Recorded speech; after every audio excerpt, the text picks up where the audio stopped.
Hey everyone, Sirturmund here again. And yesterday we showcased on Swain, the day before we showcased on Leona. So now we're gonna showcase the next champion that got a pretty significant buff. And that's gonna be Nocturne. So Nocturne this patch got buffed so that now he levels up when Fearsome allies attack. So no longer is he only tied to the Nightfall archetype, but now he can actually level up with Fearsome allies as well. Which in my opinion makes him the perfect mix for an old deck that you have seen us play before, which is Elise Spiders together with Mistwraith. Because all these little spiders have Fearsome, all these units have Fearsome, so they're leveling up Nocturne. Now, technically you're not taking advantage of the Nocturne level 2 ability that gives all your allies Fearsome, but the idea is that you're using Nocturne more just to give enemies -1, so that you're able to actually push damage through with your Fearsome units. So this is going to be pretty much an almost mono Shadow Owl deck for the section of Pressure Spec. And the reason that I like to play Pressure Spec is because it's a 1-drop Fearsome ally that lets us advance Nocturne by 1 already on turn 1. Or even if you're attacking on turn 2, you can play this and then at one of your 2 drops and be able to go that way. So it's a really low to the curve kind of aggro deck relying on Fearsome. We don't have any burn. Maybe that's something that we can think about. Maybe you actually get rid of the Mistwraith package and go for more like a burn, kind of like an Elise aggro-oriented game plan. But for now, I kind of like it this way from what I've been trying out. It's very hit or miss though. It can just completely destroy the opponent, but other times it can also fall a little bit short because you don't have a lot of reactions in this deck. So you don't have a lot of ways to react to the opponent's gameplay.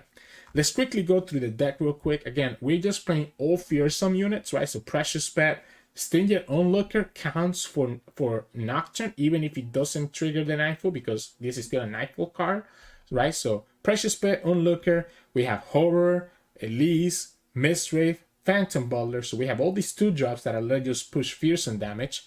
Skittler, obviously, is just amazing to be able to also reduce the opponent's blockers by 1 in case you don't get Nocturne. 3 for Nocturne levels up really quickly in this deck. Risen Myth and Wraithcaller to kind of synergize with the Mistwraith. And the only reason that I like these 2 cards with level up Nocturne is because it means that you can burst speed, reduce the opponent's attack by 1 with the Risen Myth, or with Wraithcaller, reduce the attack by 2. Because remember, Nocturne is whenever you summon an ally. So the Wraithcaller counts as 2 summons towards the Nocturne level 2 ability, right? So there could even be a world where you can go like Risen Myth and Wraithcaller, right? If you already have a level of Nocturne and have 8 mana and just be nutty. So those are our units. As you can see, it's a lot of units, a lot of cheap units, which can be a little bit awkward sometimes because you might run out of resources. And that is why we play Triple Glimpse. So Triple Glimpse is there to give us some draw and it stops us from running out of resources too quickly and just not fall behind too much. And then finally, you have 2 other special cards that I like. One of them is Harrowing Return. This card is interesting because you can bring an ephemeral copy, the strongest dead ally follower, right? Usually it's going to be the Skittler or the Wraithcaller. At least until the Risen Myth goes up to 4 attack. Once the Mistwraith, are up in 4 attack, then this is going to return a Mistwraith instead. But there's another bonus to this card, is that it also reduces the enemy's attack by 1. So if, for example, you get to revive a Skittler with it, then you're reducing the opponent's power by 2. If you have a Nocturne on the field, then you're reducing the opponent's power by 3 between the Harrowing Return, the Skittler, and the Nocturne.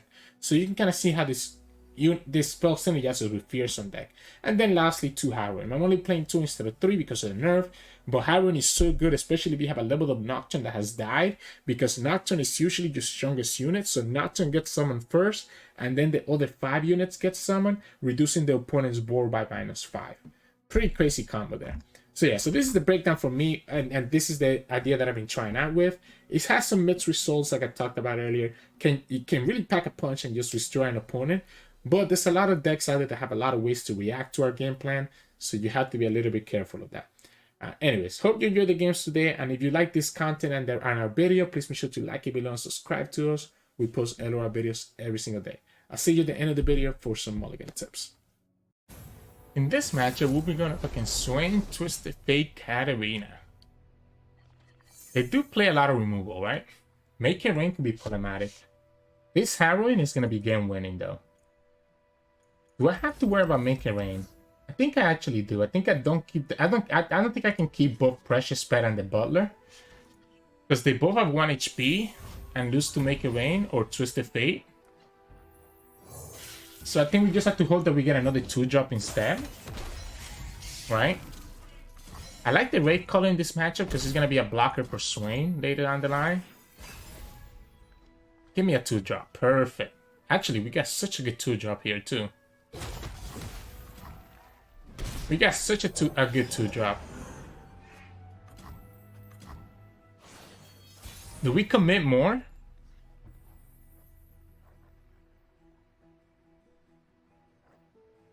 Ha! Do we commit more here? You know what? Yeah, let's go for it. Let's go for it. Okay, so opponent's gonna have Make It Rain then? Or they're gonna have a Twisted Fate for next turn? That's okay. So the Make It Rain comes after we already get our triggers on the Nocturne, so I think I have to be okay with this. I have to be okay with this. Am I taking 4 damage next turn though? We might have no choice. That's 6 damage though. Probably shouldn't take the 6 damage. I think we actually block here.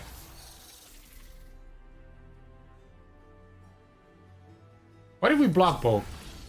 What if we block both? Because one thing I have found out with this deck, because we have Harrowing, right? So one thing I have found out with this deck is that you actually don't want to take that much damage, right? So if you're taking that much damage, it's actually a problem, because then the opponent can just rush you down. If opponent has a way to remove this Mistwraith, they need to do it now, like a Death Hand, to stop the Nocturne from leveling up. Because if the Nocturne levels up, I think we're in a really good spot.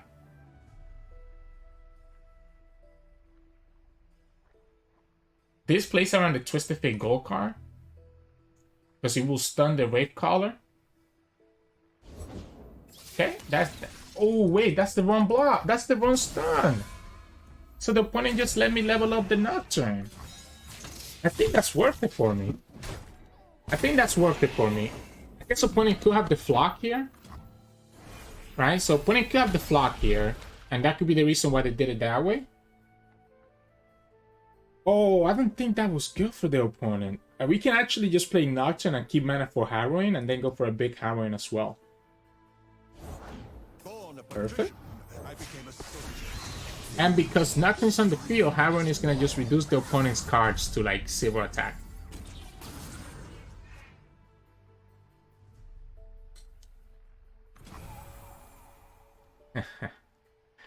Smartly doesn't actually attack.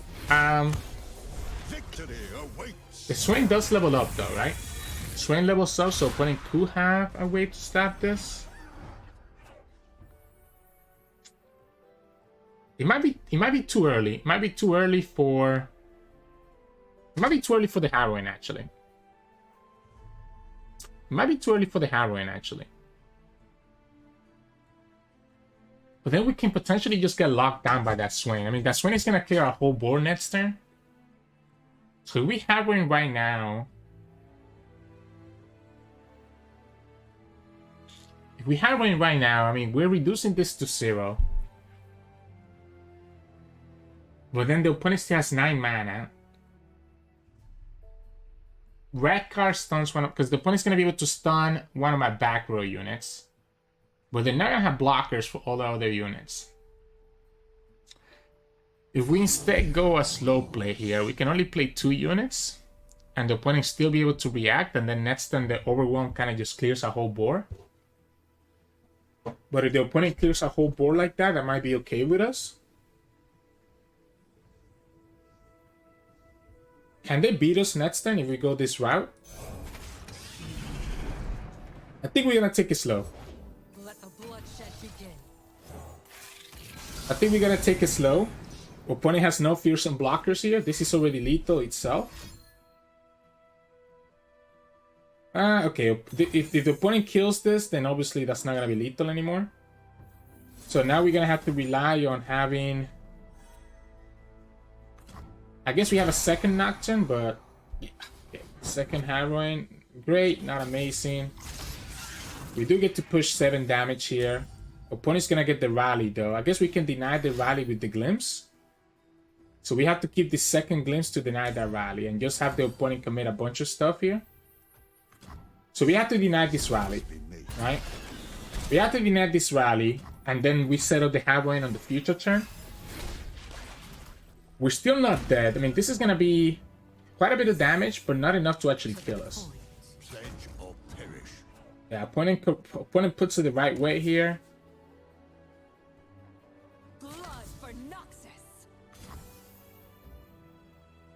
Wait, I disagree with this.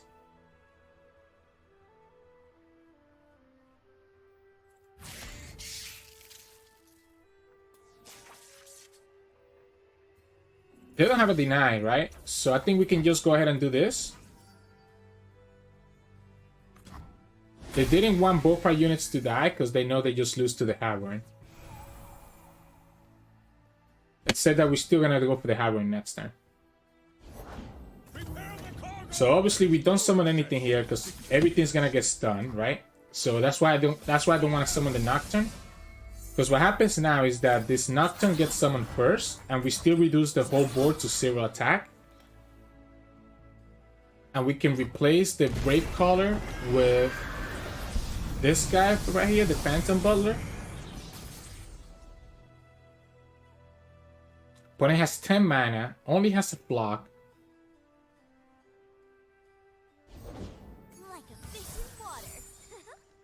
I think we commit this. Think we commit this here? Just have the full attack?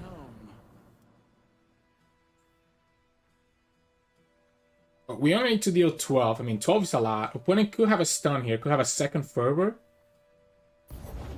Nope, that's not gonna be enough. Okay, so yeah, the opponent doesn't have enough fearsome blockers. We attack with everything. I think it was correct to not play the Harrowing last turn. We ended up drawing a second Harrowing anyways, but I think it was correct to just kind of play it slow and have the opponent just use the resources first for the Harrowing turn to actually finish the game. So, GG's. In this matchup, we'll be going up against Swain Annie. So they do have a lot of removal, especially since they're playing Shadow Owls, which could be really, really problematic for us. I wonder if I'm supposed to keep this Glimpse. I like the Wraithcaller a lot. I don't know if the Glimpse is correct. Do we ever keep the Onlooker and just push the damage that way? I'm actually tempted. I'm actually tempted just to progress the Nocturne level up. Although opponent doesn't have a lot of... I don't think opponent has a lot of fearsome blockers. I think they just have a lot more just units in general. I think I'm still gonna do it because this is always gonna die to like a Battle Feast later on. So might as well just take advantage of it now. Advance our Nocturne by 1 because this is a Nightfall card, right? The problem is that our hand is really bad. We do play a lot of 2-drops though, so it's very likely that we get a 2-drop, and as I say that, we still don't get a 2-drop. We still don't get a 2-drop. Don't want to play the Glimpse until the opponent commits like a Battle Feast or something instead. So we just play chill. We might just have to do the Skitterer next turn. Yeah, we might just have to do the Skitterer next turn. Or we can go Risk and Miss. But then that taps us out of... I like the Skitterer. He also makes it so that this is not a good blocker for the Onlooker anymore. He can only be the House Spider. So only the House Spider can block this Onlooker. I guess technically he could block it with a Spiderling, but then he keeps the Onlooker alive. So the reason I really don't want to tap out a Glimpse. I really don't want to tap out a Glimpse because I feel like I'm gonna need the draw. We can level up Nocturne next turn with the Risk and Miss. Right? So I think we're chilling. We take this 3 damage, there's no problem. We go here. Oh! Oh no! You gotta be kidding me. It will let me trigger the Nocturne Nightfall though, because it means that we're getting the 1-drop Spider. However, it means that... So what this means though is that we might not be able to level up Nocturne here. Right?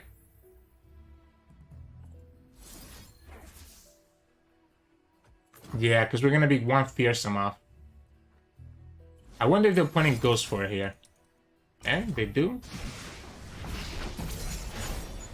I might need to kill this Annie, but I feel like this Annie's already leveled up anyways. I guess we might as well just go for it. She's gonna level up anyway, so opponent just needs one more card they can use here. Whoa! No way that's correct, right?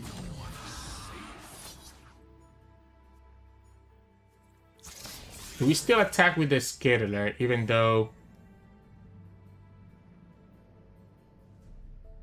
Opponent could just kill the Nocturne, right? I think I like killing the Annie for sure. Because this one is not... Yeah, I think I like killing the Annie. If the opponent decides to block the Skittler, then that's fine with me. If they block the Nocturne, obviously that's worse. Okay, but they're sacrificing their Swain, right? They're sacrificing their Swain. Oh wait, actually, I forgot that this becomes Fearsome because the Nocturne leveled up. For some reason, I thought my Nocturne was only at 2 and not 5. So I actually could have dragged the Annie with this instead. So we lost on 1 point of damage. But it's okay because we ended up getting a second Nocturne. We also have the Harrowing now, which is going to be pretty crazy. We have to block, right? So we have to block. Which puts us vulnerable to a flock. Do we care? I'm concerned about going this low. I am very concerned about going this low, to be honest. If we let this die, it's actually better. So if we let this die, it's actually better because we can play the Harrowing Return. So we can actually play the Harrowing Return. The problem is that this guy's gonna die to this guy's definitely just gonna die to a flop, right? This is 4, 8. We're 1 off. Because I'm thinking it might be better to keep this as a get out of jail card, right? To stop like an open attack. Because this is not gonna matter much here. Oh, okay. Well, that's game then, right?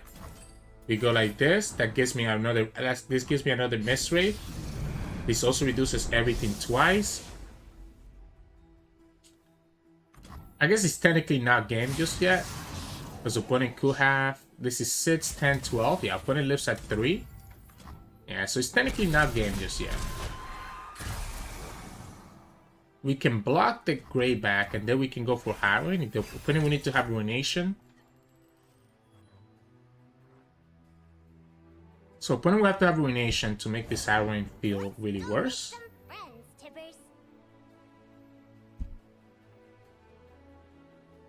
Let's go Skittler first. Gonna Glimpse.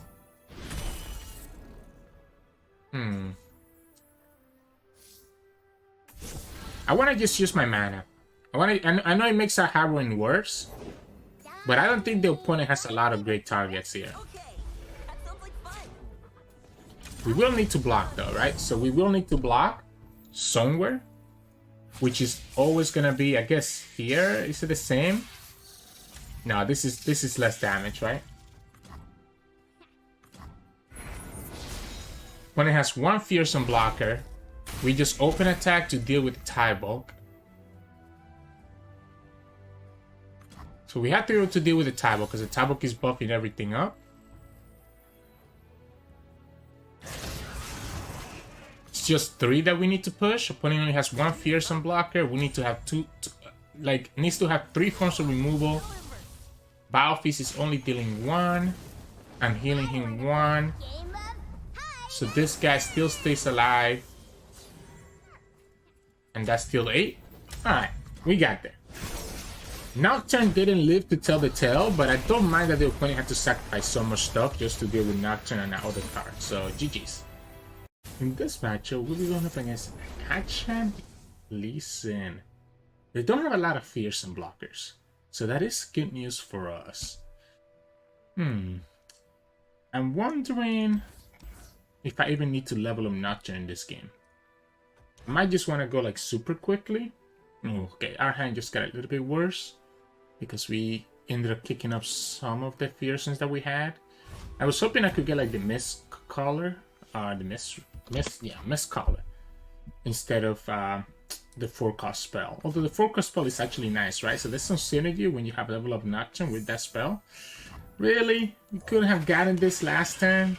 That would have been an attack with the precious pet that we could have gotten out of this? Come on, game. Come on. Let's go ahead and go here. And let's go precious pet. We will be a 4 out of 5 right now if we had gotten this a turn earlier. My concern here is Shapestone, right? So the opponent has Shapestone, he can block here, but I guess if they have Shapestone, it doesn't matter, we have to still attack. Good news is that we are gonna have Nocturne leveled up next turn. I might want to actually go for the Nocturne, like Nightfall effect. That's good. So we can go Fading Memories. You can go Fading Memories to use it, right? Okay. Let's go here. Let's go here.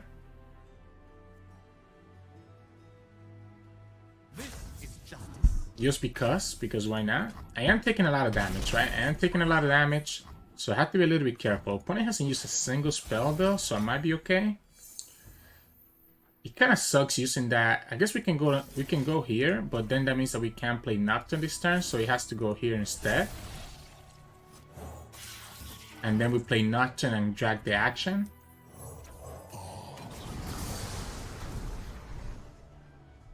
I said that the opponent obviously will be able to level this up. I'm gonna actually drag the action with the Precious Pact and just instead push the damage. So I'm just gonna go like this. I guess I could go ahead and kill the action, but I'm pretty sure that the opponent has a way to protect this action. So I don't think it's worth it. I think I'd just rather push more damage by having this guy attack, right? So I'm pretty sure the opponent's gonna have something like Wuju style, which lets them protect the action. I guess what we could have done is actually drag the action with the Nocturne. I will not hold back. This doesn't kill. They need to commit, I guess, Momentous Choice or Wuju style, right? I was basing the fact that the opponent probably has the Wuju style right now to be able to actually protect, and there you go. So if we drag the action with the 3-2, all we're doing is just missing 1 point of damage, which I don't think is necessary. We are what we do. My concern is, I guess opponent still needs to commit 5 spells and they only have 6 mana next turn to actually kill us. Right? We have another Nocturne, which combined with the Wraith Caller is gonna reduce the Fearsome attackers by 2. I wonder if opponent actually goes with the +1 attack here. Nope, they're gonna predict instead. Because the +1 attack would have prevented that action from actually tapping out. What we could have done actually is pull the action with the Nocturne. That would have been kind of nice. We could also say screw the Eye and just go for a Harrowing. We could say screw the Eye and go for a Harrowing. That probably seems a little bit greedy. I guess let's see what we get next turn, like on our draw. I cannot submit this Nocturne. I cannot summon this Nocturne, right? Onto the opponent attacks with Elise Spiders.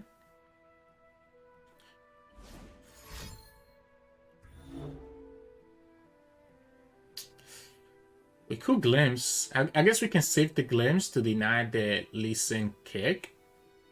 And that could potentially save us.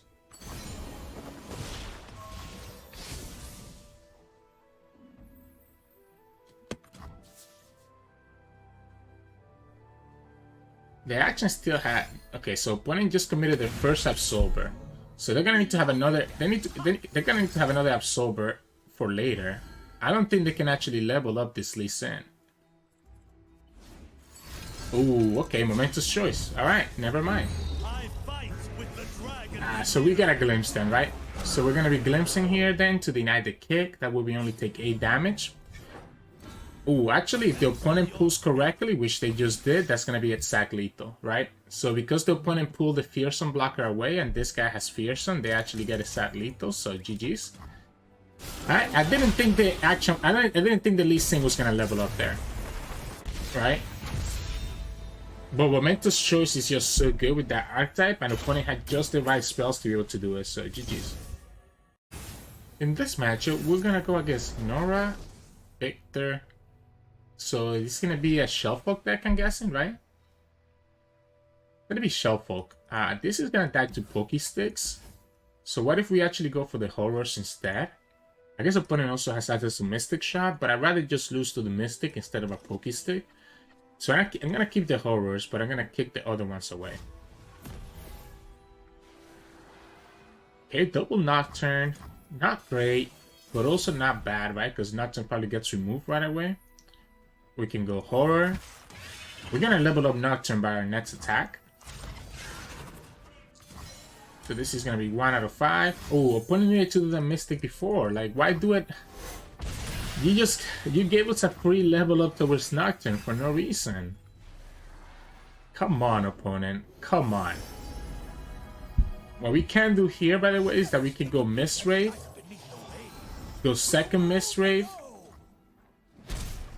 And then go Risk and Miss. And that's gonna push a ton of damage. There we go. So we go here. It's gonna be 12. Wanted to do it like this so that the opponent doesn't have a chance to actually buff up the Viktor. Obviously they're gonna do it now with their thing, but opponent's at 8. Opponent's at 8. The hard part here is that even when opponent's at 8 HP, he's still gonna be problematic, right?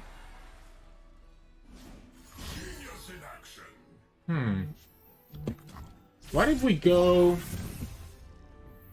Let's go Horror, right? And then next turn, we have enough mana to do Risk and Miss. So we have enough mana here, and we don't need to do anything here, right? We have enough mana to go Risk and Miss into Nocturne.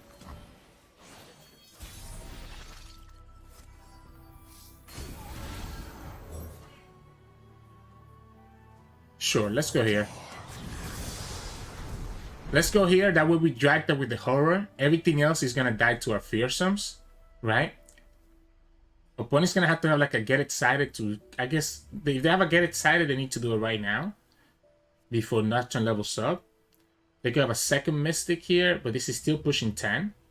And then we have another Nocturne anyways, and then we also have Harrowing for our next turn. Can the opponent kill us from 12? Is potential because we took that extra damage last turn. But at least this will be threatening lethal. And if the opponent is using the removal spells right now, that means they tap out of the burn. Wow, they're gonna just go for... Huh. Okay, well, actually, we have a chance of dying now because of the elusive. Opponent has to block one of these, though, right? So opponent has to block one of these with the Viktor, as well as... They have to deal with 3 of these, right? So they have to have, like, double Mystic. I guess Pokey, something like that. I don't know if they... I mean, again, the good thing is that even if they have it, they still have to sacrifice their Viktor, right? Even if they have 2 removal spells here, they're still sacrificing their Viktor, and they also lose the Vibe. So I don't think we're actually gonna lose next turn. And then we can just Harrowing. That doesn't help you. I mean, that's still lethal. Yeah, that's still lethal, even with the Minimorph. So, GG's. In this matchup, we'll be going up against Swain Caitlyn.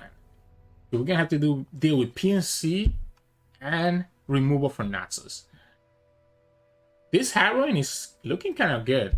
This Harrowing is looking really good. I'm gonna keep the Onlooker actually. Because what I'm gonna do is that okay, well, we got the Precious Pet. I was gonna actually attack with the Onlooker on turn 1. But because we have the Precious Pet, we don't have to do it anymore.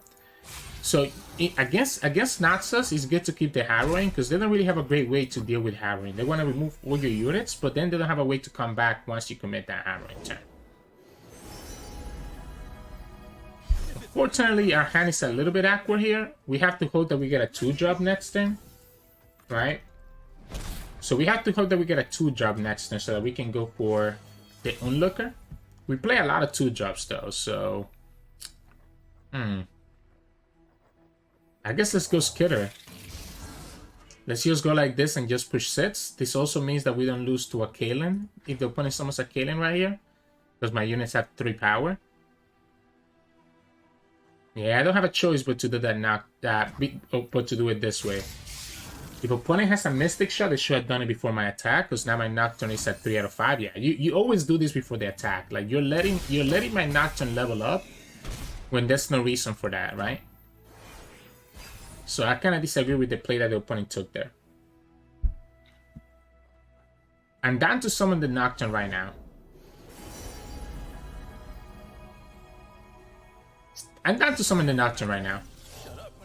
If the opponent has like a way to remove this Nocturne, that's one less spell that's going to our face.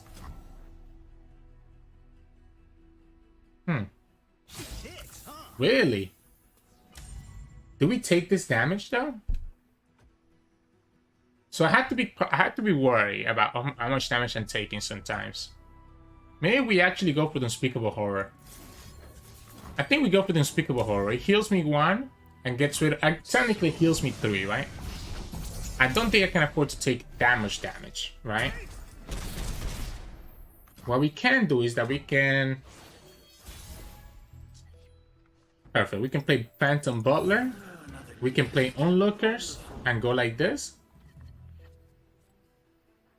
Maybe we actually play the Shade Stalker, not even bother with the second Fading Memories just yet. The same calling card from our other case. Let's go here first, see if the opponent has an out for this. Yeah, that's the Aftershock. A little bit unfortunate on my part, right? I could have played around that, but again, we have Harrowing, so I'm kind of just setting up for the Harrowing anyways. Opponent doesn't have any blockers for these units. And next turn we just block everything and then we summon the Harrowing. Nocturne is not leveled up, so his Nocturne by himself is going to discount the whole opponent's board. Swain. We're fine because we have the Phantom Butler. Opponent hasn't leveled up his unit. Sure. What if we do this now? And let the Flash Bombs hit this? Right? That way we can set up for a Harrowing.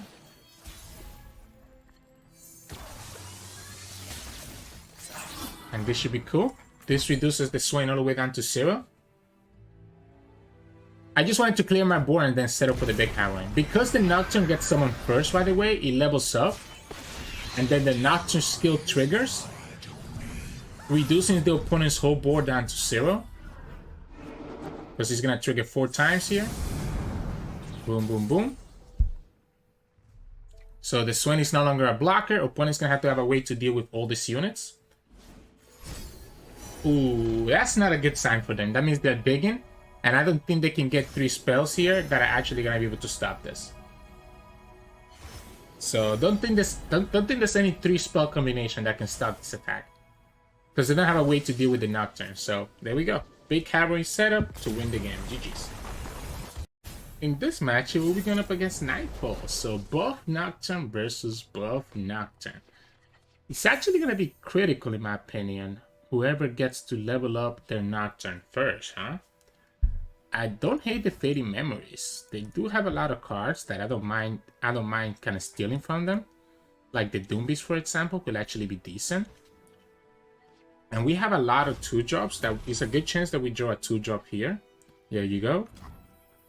We get the Precious Spell on turn 1, the Mistwraith for turn 2. So our Nocturne is going to be at 2 out of 5 already. So I think we are going to win the race. We're going to win the race. I was actually considering if I should do a Precious Spell twice, but I don't think that's true. Wow. Huh. What we can actually do is have the Fading Memory to trigger the Nocturne Nightfall on turn 4. Huh. Chosen of the moon. Now, the opponent will be able to kill one of my units here.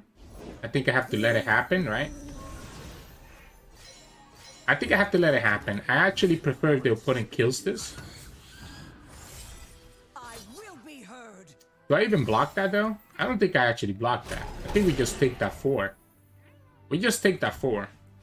What we will do is that we're going to copy this, right? And we're going to go here. Nocturne is going to level up this turn. And we can kill Diana.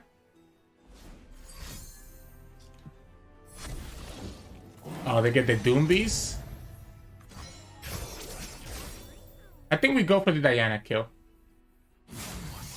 And I'm gonna go here so that we can play around Pale Cascade. I guess opponent could have Pale Cascade to kill our Nocturne, which could be problematic. So maybe we actually don't commit for the Nocturne. Maybe we actually keep Nocturne back. So maybe we actually keep the Nocturne back. Because I feel having Nocturne on the field for us is going to be huge. If they have double Pale Cascade, that's the only way that I get punished here. But this Nocturne reducing their attack by 1. Especially because we have a burst speed way to trigger. And we have the the Wraith Caller as well. Okay. So they need... they still need Pale. They still need Pale, so the Unto does let the Diana level up, but they still need Pale to be able to save her.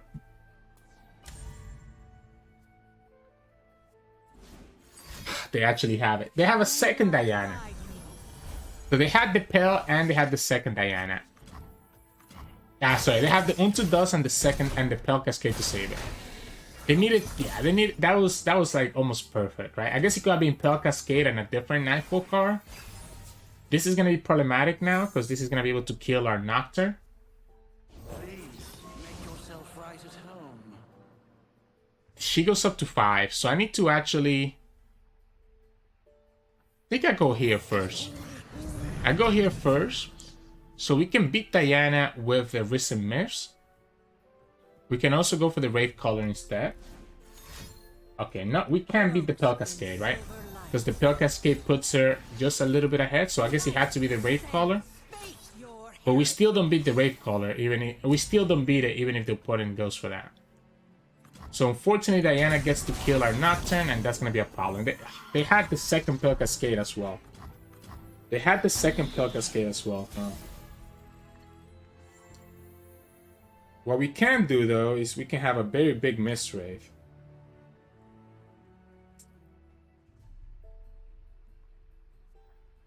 I guess I can force the opponent, right, to have an answer here. Because we're going to have a pretty big attack with this one.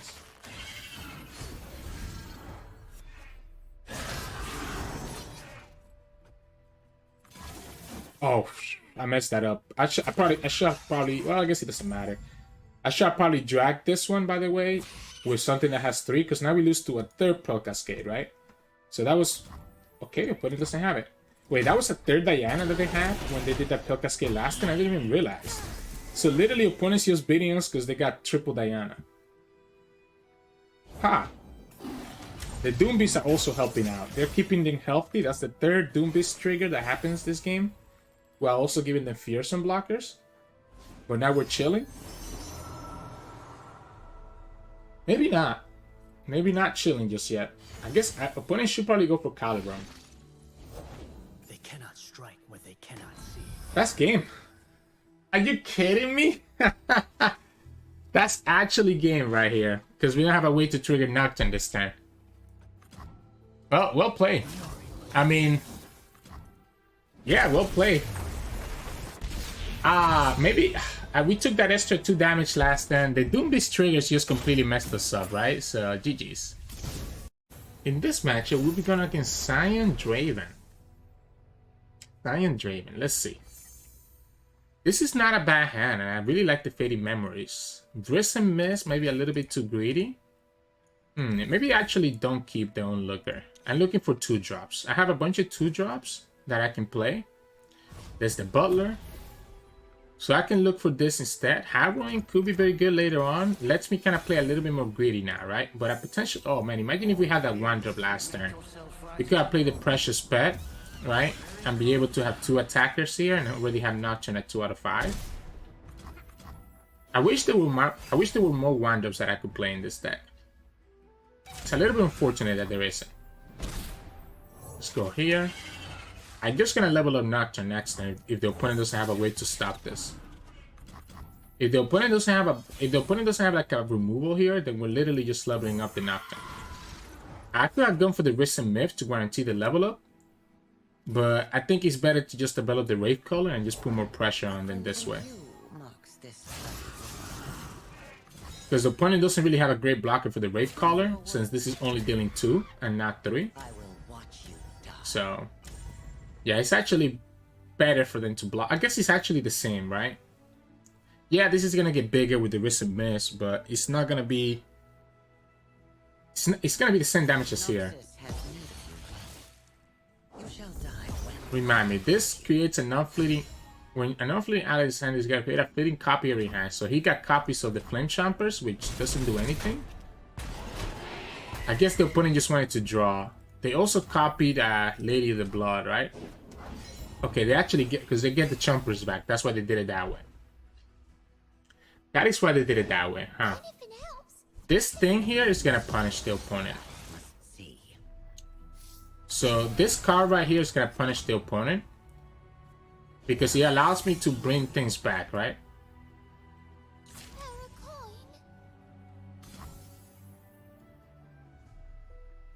So if I let this die, it's going to bring... Okay. Opponent made it even better for us. Opponent made it even better for us. Because now we're going to get it right back, right? So we go like this. And unless we miss the Allegiance, then it should be good. Opponent helped us out by letting us kill the Wraith Color last turn.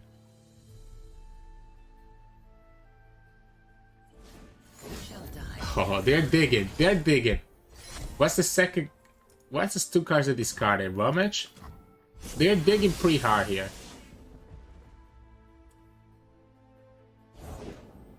And that gets punished now because we can do Skittler. So we go here, get rid of that one because that one is not a fearsome attacker. And now opponent only has a single axe. Alright, we got it. We got there. Mystic Shot. So the opponent gets 1 blocker. Oh wait, thank you. They made space for our onlooker. Thank you, opponent. Thank you so much. So, GG's. Hey everyone, welcome back. Hope you enjoyed those games. You kind of see what I'm talking about. Sometimes it feels like the opponents just have just the right things, right, to be able to stop our game plan. You saw that with the loss against Elise in action. You saw that against our loss with Diana. Like, if the opponent didn't have that third Diana in their hand, there's that second Spell Cascade that they used, and they had to instead develop a Nightfall unit, we could potentially summon the Wraith Caller, the Wraith Caller, and reduce their attack by 2, and potentially kept our Nocturne still alive. But, you know, it is what it is. It is what it is. It's crazy. This deck is really fun, but you don't really have a lot of thinking behind it or a lot of like spells to react to the opponent's game plan. So if you have like a really bad draw, it's really hard to come back from. However, if you're not going against Ionia, you're gonna see how powerful Harrowing can be when you have a Nocturne in the field. You saw it there twice when we went against those 2 Noxus decks. It can just be a game ender by itself. Honestly, my biggest advice with this deck is that, like, it's kind of weird. Like, you don't want to block early because you want to push all that fearsome damage and level up your Nocturne, but you have to be careful not to take too much damage, then you can just get run down before you can actually get to your win condition. It kept happening to me because I was not careful about it. Let's move on to the actual mulligan tips though. You can see that I'm always trying to look for this Precious Pet, right? So this Precious Pet is probably the best card that you can have in your hand, because whether you're attacking on turn 1 or turn 2, it lets you progress your Nocturne very quickly. Because you have so many other 2-drops that it's very likely that you're going to get a 2-drop on turn 2, so that you have like Precious Pet plus a 2-drop Fearsome, and just again, keep progressing that Nocturne. I honestly do like keeping a Nocturne in my hand, if I already have like a 1-drop or something like that, so that at least I know that once I level him up, I can take advantage for him, and the potential to be able to just play him obviously with his Nightfall effect as well.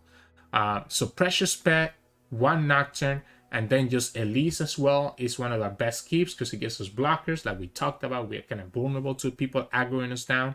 So I will keep Elise as well almost every single time. And I will keep Glimpse in certain matches if I know that the opponent has a lot of removal, so that I can, do a Glimpse to respond to the removal and get some free draw that way. The rest is going to be really just get your units on curve and kind of play from there. So, and you saw Harrowing against Naxos just feels so good too.